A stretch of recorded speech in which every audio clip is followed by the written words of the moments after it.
Hello, everyone, and welcome to the first episode of Tea Time with Tara. I'm Tara. Since this is my first episode, I wanted to share a little bit about me first. Soy Boricua. Both of my parents are Puerto Rican. I was born in Harlem, but I grew up in North Jersey. I am 35. I just turned 35 last month, September, so I'm a Virgo. I'm also a single mom of an almost 4-year-old girl and an almost 15-year-old boy.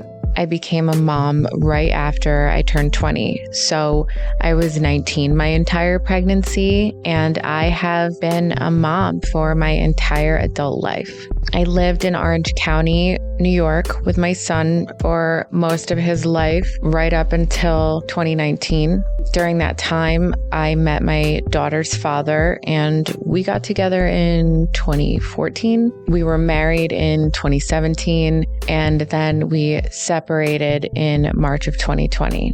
Our divorce was just finalized in May of this year. Woohoo! And a little about my podcast. I want to focus on the human experience and human connection. I'll be covering topics such as trauma, parenthood, relationships, sexuality, mental health, and many, many more. This episode is about ADHD.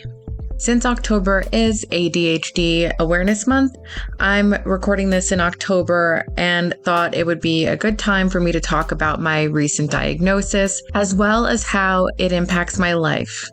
I'd also like to introduce everyone to a very special guest today. She is going to be assisting me with some of the fact-finding. Alexa, say hello to my listeners. Hello, listeners. Alexa, what is ADHD? According to Mayo Clinic, attention deficit/hyperactivity disorder, or ADHD, is a long-term condition that affects children and adults. Most kids have trouble paying attention or are hyperactive or impulsive at times.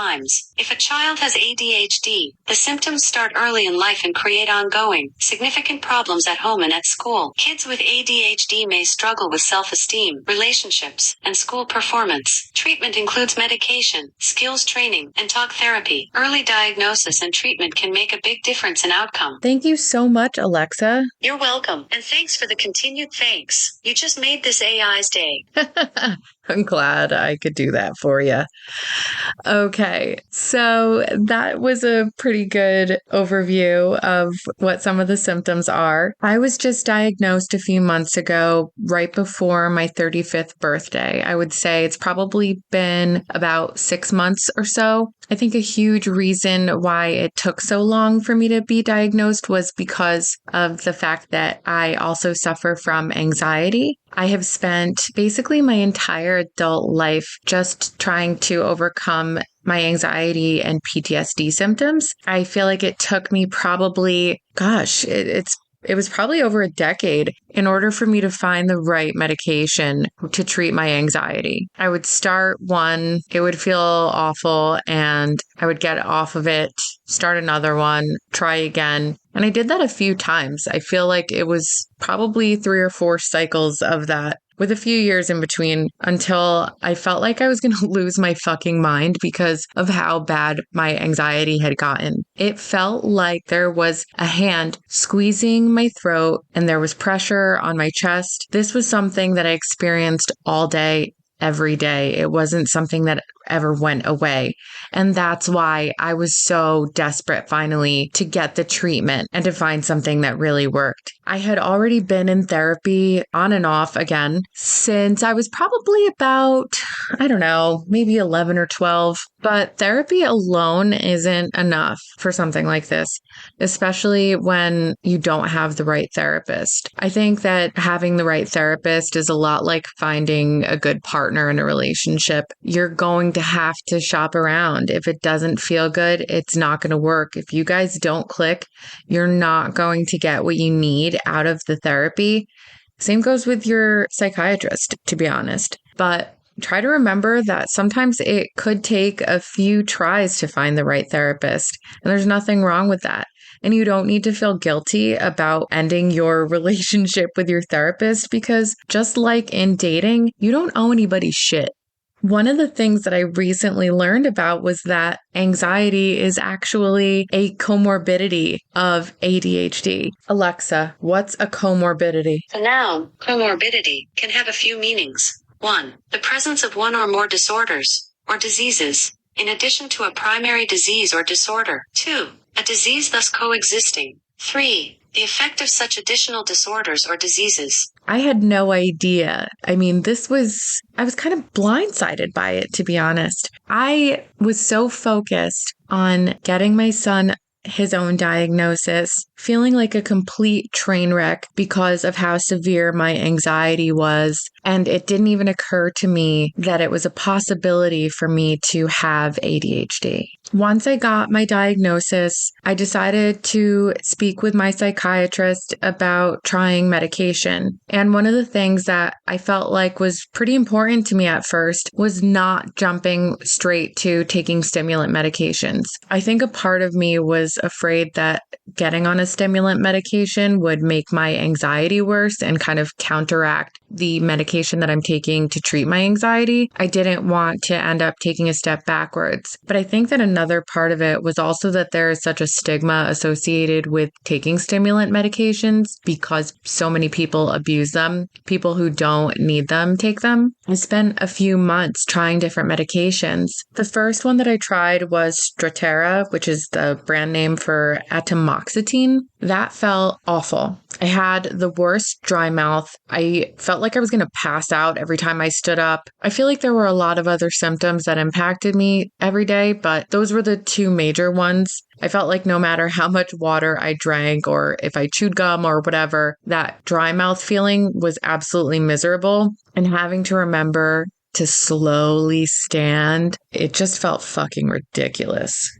Then I moved on to Wellbutrin, which is also an antidepressant. I did some reading and apparently it has been used as an off-label treatment for ADHD. That didn't seem to do anything for me. So the last one that I tried was guanfacine or Tenex, and that one also didn't seem to do anything. I mean, it was a really low dose, but you only take that in small doses. So I'm not really sure. Regardless, once I felt like I had exhausted all non-stimulant options, I spoke with my psychiatrist and then I spoke with my primary care doctor and we came up with a treatment plan. It just started about a month ago. And so far, so good. I started taking Adderall and I'm noticing a difference. All of that to say that if what you need to have a better quality of life is to take some meds, even if they're stimulants and people have certain feelings about them, fuck them. Are they paying your bills? Are they taking care of your kids? Are they doing your shit for you? No. So do what you got to do for you. There are so many things that I didn't realize that were symptoms of ADHD. And I feel like every day I'm learning something new. It's so crazy once I started to realize that every part of my life is impacted by the fact that I have ADHD. I want to talk a little bit about the symptoms that I know that I am experiencing that are associated with ADHD. The first one for me is struggling to complete tasks. I'll be honest, I even have a hard time initiating tasks. Both of those things are symptoms that I experience on a day-to-day basis. I'll become so overwhelmed by the idea of doing something and what it takes to do something that I become paralyzed by it. And I call that overanalysis paralysis. I deal with that all the time in so many different aspects of my life. I experience it with work, and I'll get into my struggles a little bit later on with work, but overanalysis paralysis is huge. At this very moment, I know that I have 2 baskets of unfolded laundry sitting in front of me. And guess what? I'm doing my podcast because that's a whole lot more interesting and gratifying. Fuck yeah, dopamine. I found a pretty cool article about what ADHD is and the symptoms, etc. I will share that article link in the show notes, but I do just want to give a quick shout out. This is not sponsored, but Attitude Magazine has been a huge help for me. It's been a fantastic resource in learning more about ADHD. Originally, it was recommended by a family member that I check it out because of my son and his previously undiagnosed ADHD, but it has helped me so much. I've attended webinars, things like dealing with the clutter, and even things about getting into certain types of relationships, which I'll be talking about on a future episode. The biggest takeaway from that article was a really simple definition of ADHD, which is that it is a developmental disorder of the brain's self-management system. So as much as I love to manage shit and be a leader, I apparently can't even manage my own fucking brain. Anyway, one of the things that I struggle with as far as forgetfulness and losing things, I lose my car and house keys all the time. I used to have 2 separate air tags on my car keys and my house keys because I do like to separate them so that I don't have a ton of keys on one chain. But that didn't work out. I lost one of the air tags because I got some stupid fucking shitty keychain to hold it. Anyway, I wound up with this gigantic carabiner clip, and I now have 1 air tag on my keys. But using that air tag has been a lifesaver because there are so many times when I'm trying to leave the house and I can't find my keys, or I can't find my glasses. And both of those things are kind of necessary. Like, I can't fucking drive without my keys, and I can't fucking see without my glasses. What's stupid about the glasses thing is that I have probably, I want to say I have more than a half dozen pairs of glasses because I buy, like if there's a pair or a style that I really like, I'll buy a couple of pairs of them. So they're everywhere. And the fact that I still can't fucking find a pair of glasses when I'm trying to leave the house is absolutely absurd. I try not to wear them all the time when I'm home because I don't need them to see up close, but I certainly shouldn't be driving without them, especially at night. If you see me without glasses at nighttime, get off the fucking road, get out the way, send help. Because I don't like wearing contact lenses. They feel awful. And I especially wouldn't be wearing them at night. With my phone, I'm always listening to podcasts or music with my headphones on. And since they're wireless, I'll put my phone down somewhere and I'll completely forget where it is. Thank goodness for the feature of Find My iPhone on my Apple Watch and, well, just in general, that feature, because it saved me so much time and frustration. I love technology. Another thing that people with ADHD can struggle with is paying attention to small details. That is like making careless mistakes. I think that really manifested more for me in elementary school and high school, especially in math class. I fucking hate fractions. Do not ask me to help your child with fractions. I already told my own child, dude, I cannot help you with that. Fuck that. Can't do it. It makes my brain melt. I'm not a bad mom, I swear. I'm just honest. But seriously, careless mistakes is a huge thing. And I am getting better at that. I think especially being in a career where I was previously in quality control, quality assurance. Now I'm a technical writer. I really have to pay attention to details. It can be easy still to overlook certain things. And it's usually really small little mistakes that are made, but it's not nearly as bad as it used to be. Another symptom that I experience is being really distracted when people are speaking to me. And I'm talking, somebody will be speaking directly to me. I will be looking at their face. I will be watching their lips move. They'll be talking to me, and I'm not retaining or absorbing anything they're saying. I actually have to ask people to repeat themselves. And it's not like I'm looking somewhere else or hearing something else going on, although that will make it 10 million times worse, of course. But yeah, I know that it probably seems really rude and that I don't care, but it's really just that I can't help it. When I'm reading, I struggle with retaining the information that I'm reading. One of the things that I've learned that helps me is listening to audio and reading it at the same time.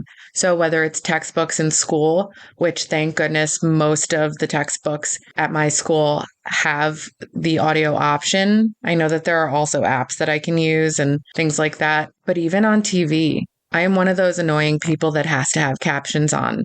or I have no idea what's happening and I cannot remain focused. Maybe that's why I don't like going to the movies, or like I don't really remember what happens in movies in movie theaters. It's probably one of the reasons. Okay.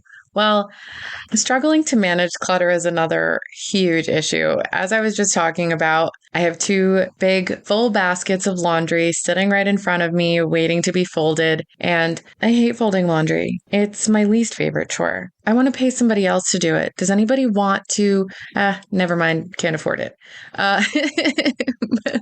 If anybody wants to volunteer to fold my laundry, I will grace you with my presence. Lucky you. With that being said, though, I do have to say, since I started taking Adderall, even though I don't notice an enormous difference, I definitely notice a difference in my ability to keep things tidy, to clean up after myself and the kids right away, rather than just kind of moving things from one place to another. Keeping surfaces cleared is a really big issue for me, and I'm doing a whole lot better with that. That feels so nice. Like being able to walk into a room and not be overwhelmed by all the clutter, all the stuff all over the place. It's amazing. And so I decided that I would start doing a purge and getting rid of all the stuff that I don't use, all the stuff that I don't need. I did a lot of donating of clothes. I think I donated like 4 or 5 garbage bags of clothes recently. I gave my sister a bunch of clothes and toys for my niece.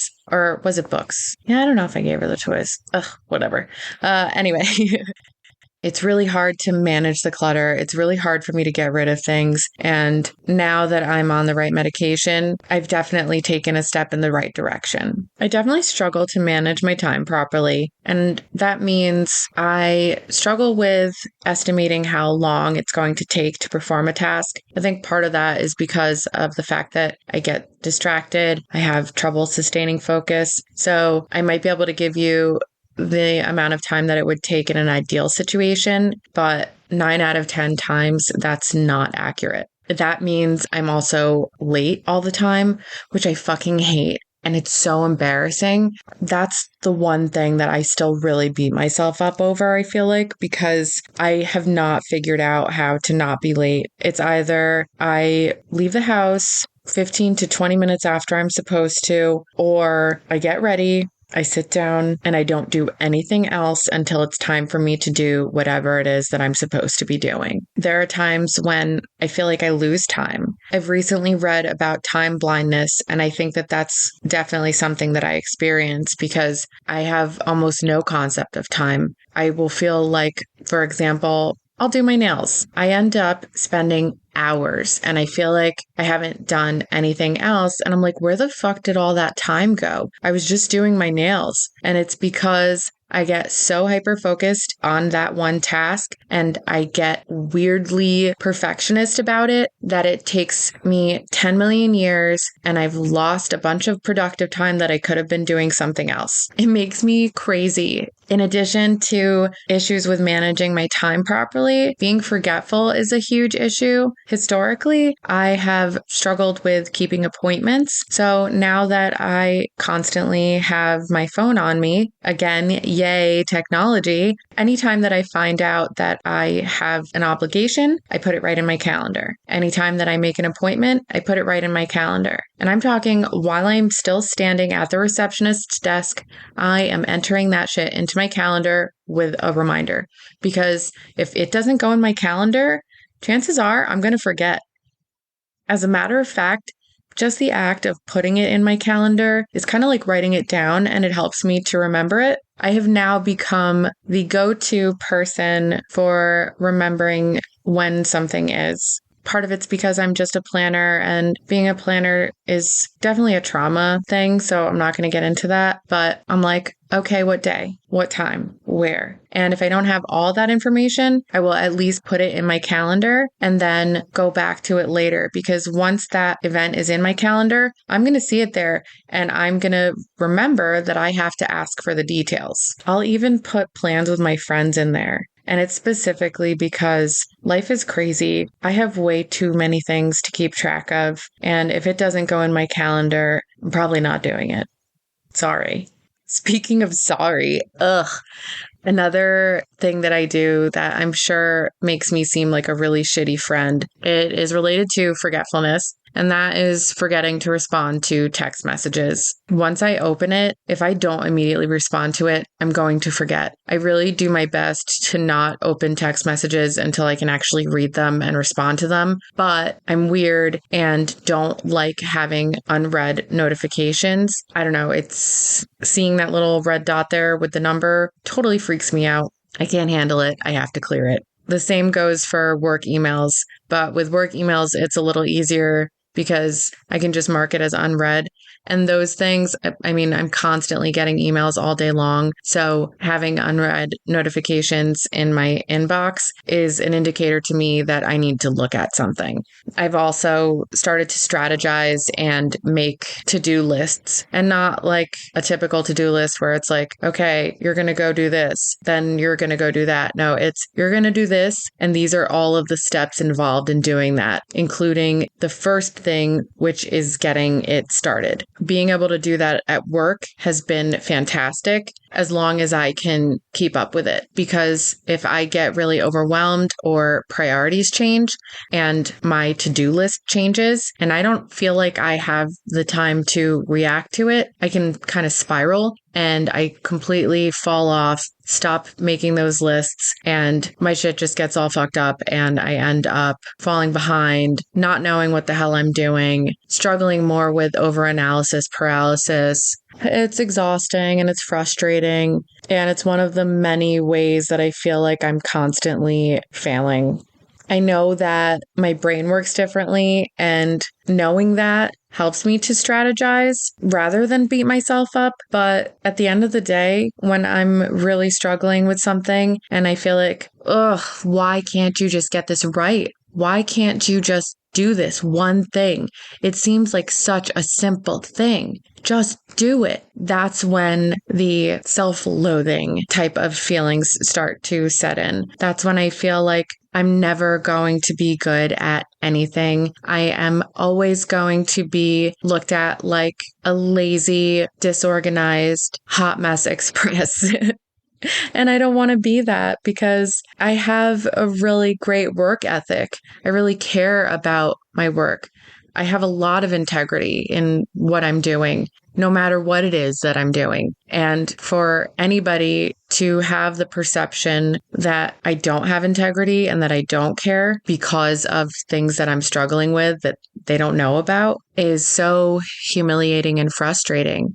And I don't even know how to deal with that, to be completely honest, because telling somebody that you have ADHD, to some people, it might seem like an excuse.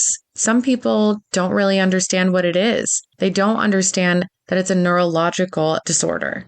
So I feel like in that way, I'm really struggling to find a balance between sharing that with people so that they understand where I'm coming from, but also not having it seem like I'm just using it as an excuse. And it's definitely not an excuse. I feel like there's something about knowing that this is just how I am and accepting that this is how my brain works and I'm not going to be like neurotypical people in certain ways. It feels so liberating, especially because I'm not actively working against myself anymore. That is such a huge relief. One of the interesting things that I've been learning about is that even though what causes ADHD hasn't really been determined yet, it seems evident that there is a genetic aspect to it. And my family is definitely evidence of that. My sisters have it. My son was diagnosed with it. My mom has not been officially diagnosed with it, but she most likely has it too. There are so many things where I'm like, now that I know more about ADHD, I'm like, Mom, you totally have it too. My daughter probably has it too. She's experiencing a lot of sensory processing issues and what appear to be behavioral issues. She has a lot of symptoms that point to that being a really strong possibility. She just had a sleep study done, and although she has mild sleep apnea, the bigger issue is her involuntary limb movements all night long. So that's waking her up. And there is a link between low iron and those like restless leg type movements and those types of syndromes. But apparently, low iron is also associated with ADHD as well as low vitamin D. So take your vitamins. I often refer to my kids as agents of chaos because I feel like, I mean, right now there is a slothicorn. Yes, a slothicorn, a sloth unicorn sitting on my floor. There are teenage boy socks lying on the floor right next to the slothicorn. I'm trying so hard to keep up with my own shit, and they just make it worse, let's be honest. So they're my agents of chaos, but I'm also realizing that I am the OG agent of chaos. It's the family gift that keeps on giving. All right, what other things? Fidgeting, yeah, I actually have little, I call them squishies, but they're little stuffed animals filled with beanbag thingies. They're soft and fuzzy, so they feel nice to touch, but they also feel nice to squeeze. And rather than tapping a pen or tapping my fingernails on something, I will occupy my hands with something soft because in addition to being able to just have that stimulation of touching something and moving my hands, I'm also not being disruptive because they're soft and quiet and not really obnoxious. I can do it right under my desk, for example, at work, and nobody has any idea that I am holding on to a fuzzy jack-o'-lantern.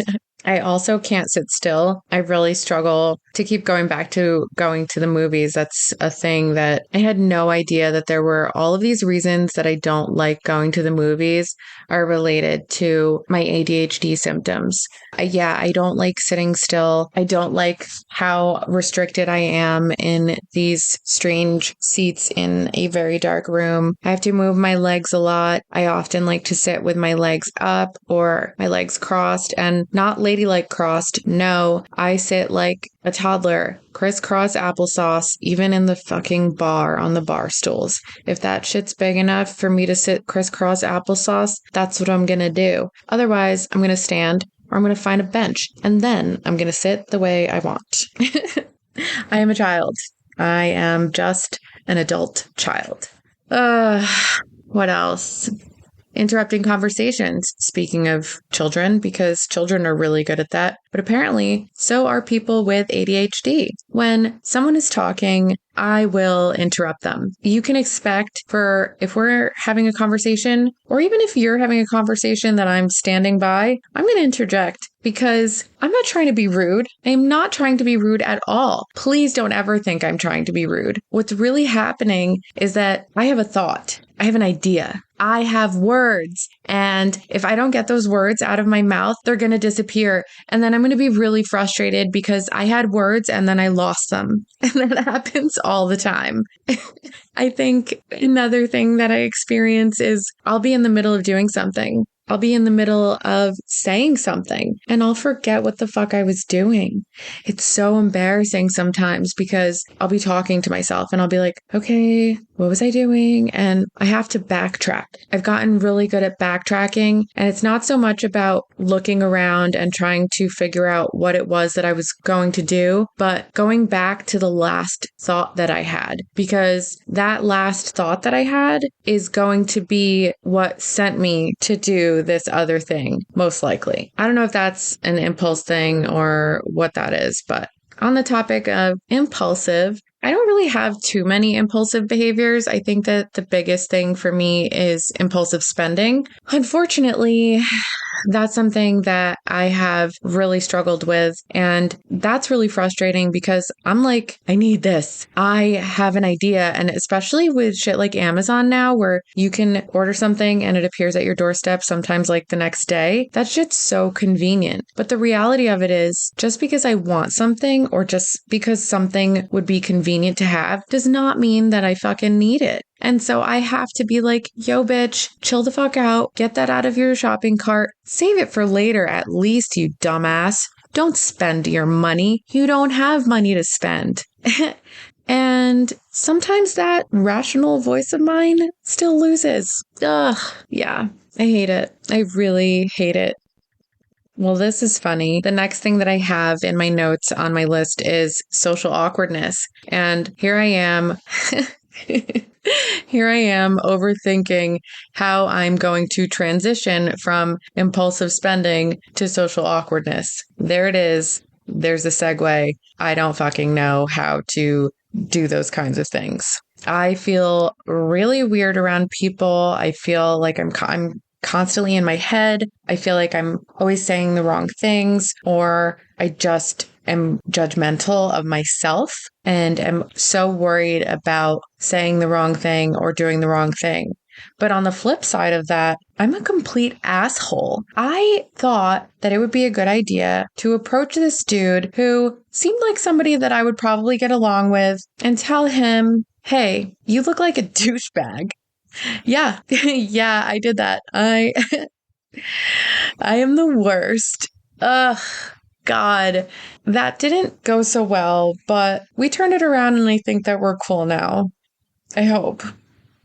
Another thing about social awkwardness and being around people is that I really struggle with getting up the courage to go somewhere where I know that there are going to be a lot of people, especially when I know that there are going to be a lot of people that I don't know. I feel so uncomfortable and sometimes I get full blown anxiety. I'm talking the other day, our friends were all going to go to a party. It was like a Halloween thing. Sounded really cool music, dressing up, drinking, fun.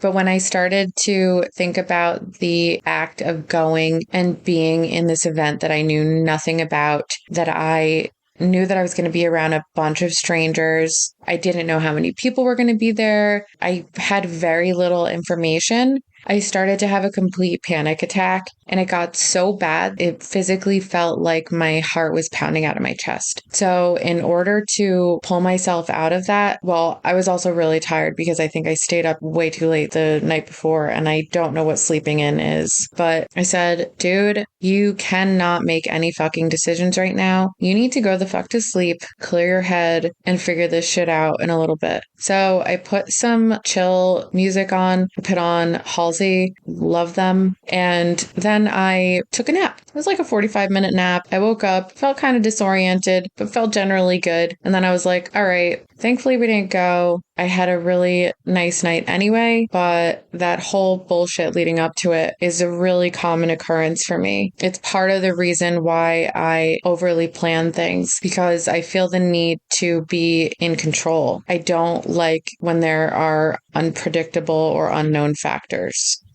I don't think I talked about my weird OCD behaviors. And I say weird OCD behaviors because I don't think it's OCD. And I just think that they're weird behaviors. And I joke that I am obsessive compulsive about really dumb shit, like how the utensils face in the drawers in the kitchen. If they are not all facing a certain way or all placed in the drawer a certain way, I will actually go back in there and reorganize everything because they have to be just so. How I organize my clothes in my closet is another thing. If they are not organized by sleeve length, for example, there's a whole method to the madness. I have to have things a certain way in my closet too. The last thing, and again, fucking laundry. Ugh. Ugh. I hate folding laundry. And part of that has to do with the fact that I'm very particular about the way that things need to be folded. So it takes me a really long time to do it. And then it never fucking gets done. And it's this constant cycle of me drowning in unfolded clean laundry or waiting to do the laundry because I don't want to have to fold it. It sucks. I know that sensory sensitivity is an issue for me. This kind of actually goes with that anxiety about going to unfamiliar places where there are potentially loud noises, there are potentially bright lights or too many people. So I avoid going to places like the mall or like the grocery store. I have successfully avoided going grocery shopping for myself for a few years. First, I was married to somebody who did it for me, and then the pandemic happened. And so ordering groceries kind of became the norm. So that made it a whole lot easier for me to not set foot in the grocery store. If I absolutely have to go to the grocery store, I need an emotional support buddy, which Speaking of shopping, I hate shopping. I'm not talking about grocery shopping anymore. I'm talking about clothing shopping. There's that whole sensory overload aspect of it. Too many choices, too many colors, usually in a place where there are lots of people, but definitely bright lights at the very least. I don't like it. I can't do it. That's why I do 99.9% of my shopping online. But a huge reason why I buy only certain things, or I'll buy the same pair of pants in different colors or the same shirts in different colors. Actually, right now I am wearing one of two sweatshirts that I have in the same color because I fucking love it and never want to wear anything else. That has to do not just with comfort, but with decision making. If I know that something feels good, if I know that something fits well, fantastic. I don't need to be looking for other shit. I will buy the same type of clothing, the same style, the same cut until they stop making it. The other part about clothing is colors. I don't like colors. I don't know if that's a sensory thing, or maybe it is a sensory thing, because I really don't like fucking colors at all. I want things to be very plain. Almost all of my furniture in my apartment is black. My curtains are black. My rug is black and white and gray. Yeah, I'm looking around and everything is black. I really want to paint my walls white, or maybe a really light gray or something, because this yellow cream color that I have in my living room fucking sucks. But anyway, back to black. I find that keeping things simple when things are the same color, for example, if everything is black, everything matches, right? If everything is black and white and gray, odds are it's going to be really easy to find something to wear. I have learned that if I buy myself something that has a color or a pattern on it, I'm going to wear it a whole lot less, or not at all, even if I think I like it. It just doesn't happen. I don't know why. I don't know what the method to my madness is. That's one of those things that will remain an unsolved mystery. Whatever. Speaking of things around my house, we can go back to that topic for a minute. I have tons of dead stuff around my house. I have skulls. I have some femur bones. I have some claws and articulated paws. I've got tails. I have some wet specimens. I have this really dope fetal pig that is cut in half so that you can see all of its insides. It's beautiful. It's amazing. I love it. I don't care what you think of me. You can say I'm weird. I already know. Come to my house. Check it out. It's kind of like a weirdo museum. Between all of the taxidermy everywhere, the weird artwork that I have up now, and all of the serial killer and forensic psychology books that I have, it'll be a blast. All right, so enough about all of the symptoms. Let's talk about what you can do about it and what I have done about it. I talked a little bit about how I was in therapy, then seeing a psychiatrist, and that was all because of my anxiety. And then I learned about potentially having ADHD and worked with them on treatment for that. So once I got my diagnosis from my psychiatrist, I spoke with my therapist about it. Make sure that you're telling your doctors stuff, share information the best that you can. Anyway, the other thing is, if you feel like you need help, if you feel like you need some sort of accommodations, you can ask. In school, most schools have some sort of a disabilities office. And by in schools, I mean colleges. As far as in lower level schools like high school and lower, it's usually the guidance office that you start going through that stuff with. But as an adult, if you feel like you may need accommodations in the workplace, you should go to HR. And the reason is because a lot of people in supervisory and management roles are not properly trained on what they are supposed to do, what the laws are, yada, yada. People that are in HR, it's literally their job to facilitate you getting the accommodations that you need. I'm actually in the middle of doing this right now because there has been a push for me to return to the office 5 days a week. And in the almost 3 years that I have worked there, I don't think I've ever been in the office 5 days a week. Maybe at the very beginning, right before the pandemic, but that lasted into I started working from home in like February because my daughter got sick. So yeah, I've always had the ability to do hybrid even before the pandemic. And so that's how I've learned how to do this job, being able to split my day up. However long I'm able to sustain my focus, I do it. I sit down. Typically my routine is wake up early in the morning, get some shit done for a few hours, get the little one off to school, get some more shit done for a few hours, take a break. So having the ability to do that is really important. And because my job is primarily writing, it's been a really huge blessing to be able to do that. So I'm hoping that that'll be something that I will continue to be able to do. Unfortunately, though, I think I mentioned this before about how people don't really understand ADHD and how it works or what it is. So I do definitely feel like I'm treated differently because of my disability. Alexa, what is rejection sensitive dysphoria? According to an Alexa Answers contributor, rejection sensitive dysphoria, RSD, is when you experience severe emotional pain because of a failure or feeling rejected. So yeah, that's definitely an issue for me, especially at work, because that's what I spend most of my time doing. I feel like I'm looked at differently. I feel like because people don't understand what's going on with me, or maybe they just don't fucking care, I feel very rejected. I feel very self-conscious. I feel a lot of shame. Anyway, I can't wait to speak with my therapist about all of this next week.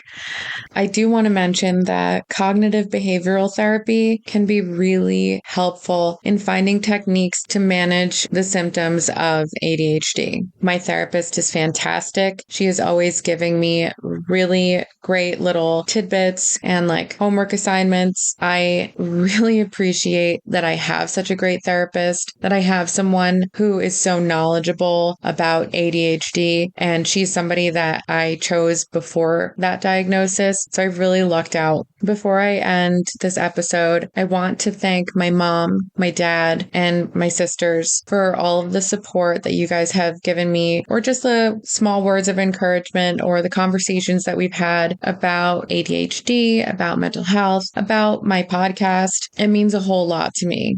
And I also want to give a special shout out to someone who spoke with me about the types of medications that she's on right now and her experience with the medications that she's taking, because we both take the same meds, Adderall and Zoloft, and getting a firsthand account of someone's real life experience. She doesn't know me very well. The fact that she felt comfortable enough to be vulnerable and to share her experience with me was really special and incredibly helpful, because with what I'm learning and what I'm experiencing, it can feel so lonely between being a single parent, struggling with the PTSD and anxiety, and now this new diagnosis. Even though it has been helpful in a lot of ways, it still feels really lonely because there's a part of me that feels like nobody understands. And it's really wonderful to have people like my family and friends who get it.